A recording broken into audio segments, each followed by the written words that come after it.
right? I mean, because we have to be clear, Donald Trump doesn't seem to like anybody.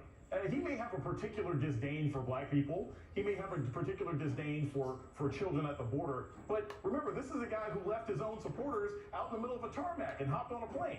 There's nobody who Donald Trump likes. I don't even think he likes his kids. So the contrast that we're seeing here is that America, by the slightest of disturbing margins, decided they wanted to pick someone who doesn't actively dislike the people who gave him the job.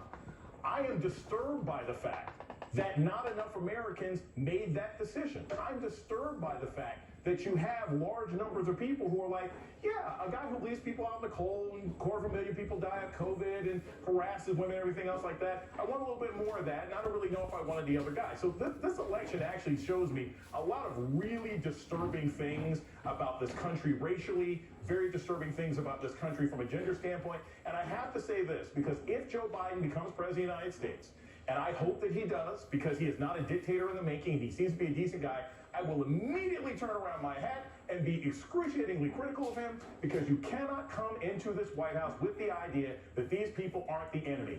They are.